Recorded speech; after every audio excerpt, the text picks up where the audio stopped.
Great.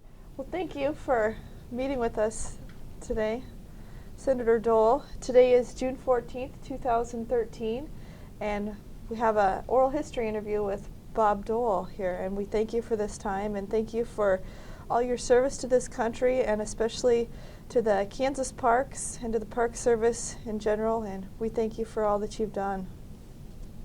I'd first of all say and congratulate the Park Service on all that they've done, not just in Kansas, but the World War II Memorial, which I had a part in. That's part of their resources. So it's a good organization. Thank you. So when you were born, Nicodemus was only 46 years old. Now the town is almost 136 years old. You've been alive for a large part of its history. Growing up in Russell, what did you hear about Nicodemus?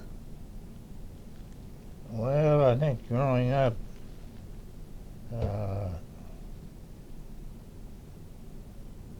we heard about Nicodemus, but it was always sort of negative about these blacks living out in western Kansas. They weren't, these are the, we call right-wingers now. But even then, people were narrow-minded, some of them, not many. On the other hand, we had, if you had taken a vote in order to close Nicodemus, it would have lost. I mean, there was a lot of support. So,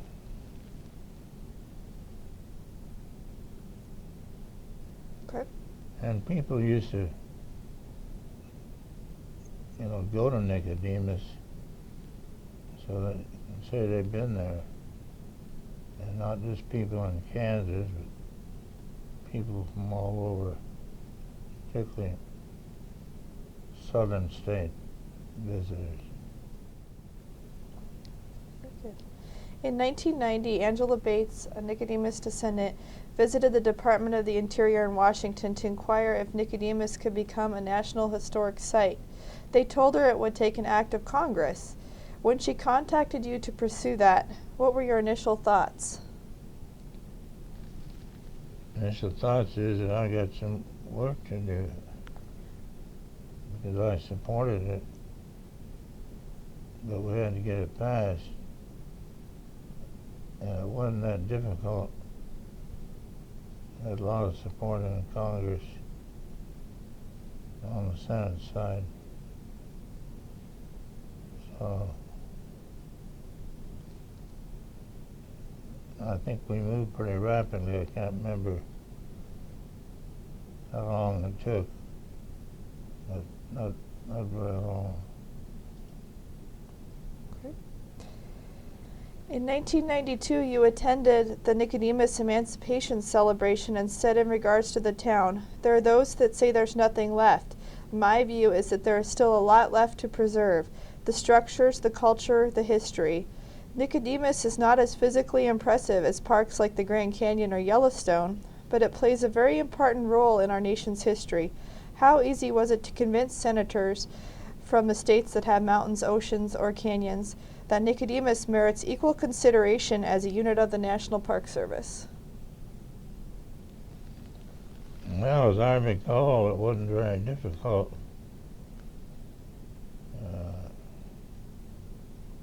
I think it made it a little easier because I was the Republican leader, and I could persuade some of my colleagues that it was in Kansas and why it should be approved, that it was an historic site, and there should be some recognition. so it really wasn't that difficult. You work with Nicodemus descendants during the entire legislative process. What was that like, and how important were they to the legislation's eventual success? Well, they were important, but again, getting it passed was not that difficult.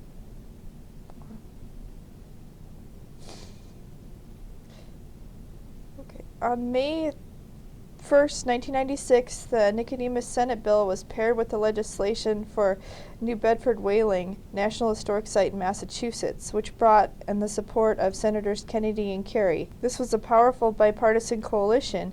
You and others were known for your ability to work across the aisle to accomplish common goals. How essential was the partnership with Senators Kennedy and Kerry to the bill's successful passage in the Senate? Well, it demonstrates how important a compromise is sometimes, and how important working across the aisle is.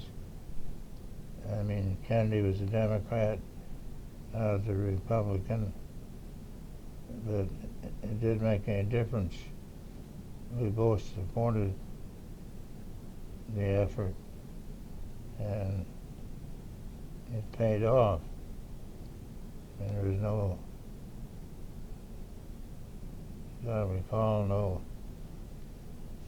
hostile debate. It just sort of sailed through.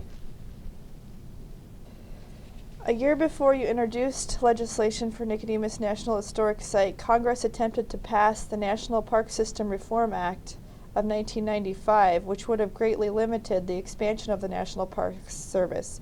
The Reform Act failed when it came to a vote, but in 1996 there was still resistance in Washington towards adding new park units to the system.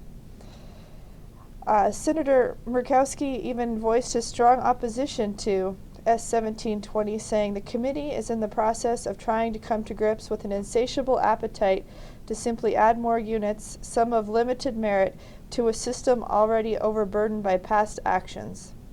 In regard to the National Park Service expansion, how do you describe the political climate in Washington throughout your career, and specifically in the mid-1990s?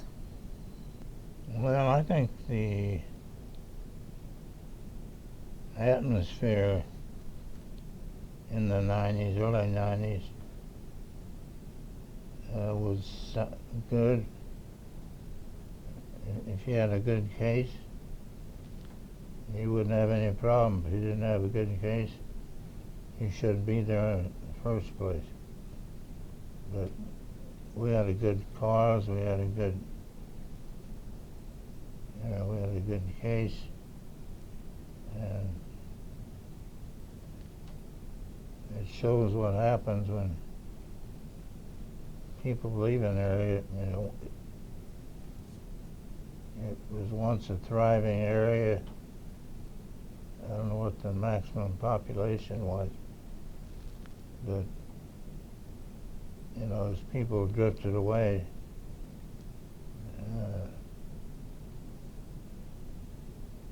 it was a historical site, but not a very active one. But Angela Wetz and others kept it going, and therefore many of us felt it deserved the recognition. Did you meet a lot of descendants when you were at the Emancipation celebration? Okay.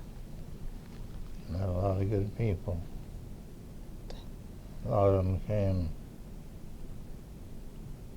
a pretty long distance to be there. Yeah. I mean, it meant a lot to people. Been active in the civil rights field, but there wasn't any hostility in this case. There was a lot of support and very little opposition. June 11, 1996, you resigned the position of United States Senator to focus on your campaign for president. At that point, the Nicodemus legislation had passed the Senate but not the House. Was it frustrating that the process had not been finished by the time you left? Yeah, there's 3 or 4 areas that I didn't get finished, but they were finished after I left. And it was frustrating, but in the end it worked out all right. You were also very instrumental in the establishment of the National World War II Memorial in Washington. 100 years from now, when children visit that monument, what would you like them to know about the World War II generation? Well, no one knows what's going to happen the next 100 years. There'll be another war, another conflict that even worse than World War II. But I hope in 100 years they can look back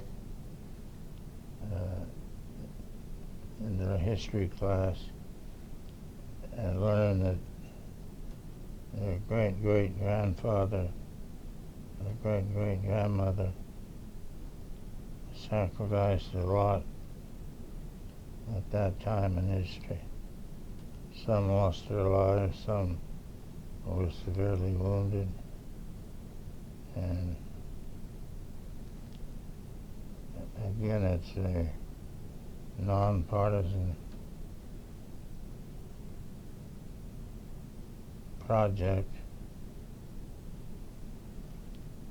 I'm also proud of my work with Ted Kennedy on the Martin Luther King holiday bill.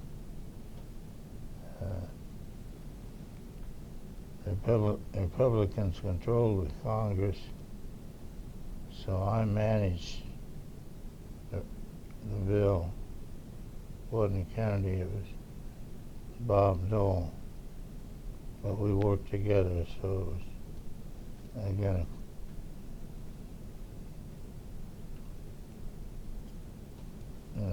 it was bipartisanship. And then I remember in the Voting Rights Act,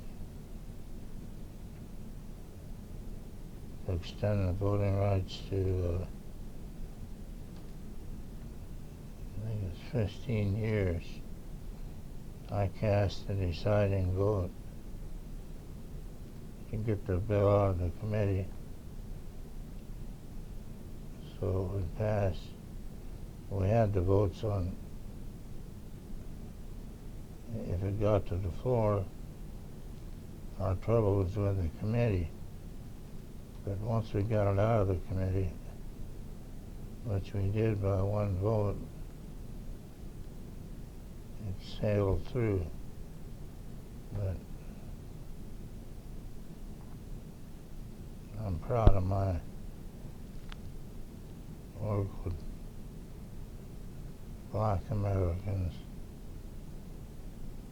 And as far as I'm concerned, we're all Americans. Yeah. And should be treated alike. Is there anything else about Nicodemus that you'd like to tell us? No, but most people don't know where it is. They know Nicodemus is in Kansas, so it sort of puts Kansas on the map in the early days. And it's too bad it didn't succeed. But its importance is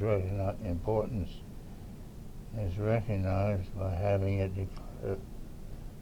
declared a National Historic Monument. So I was proud to play a small part in it, as was Nancy Kassebaum, my Republican colleague. She was very helpful. Thank you so much for the interview here today. I appreciate it, and I appreciate everything you've done for Nicodemus and for the Kansas parks. Thank you. Thank you.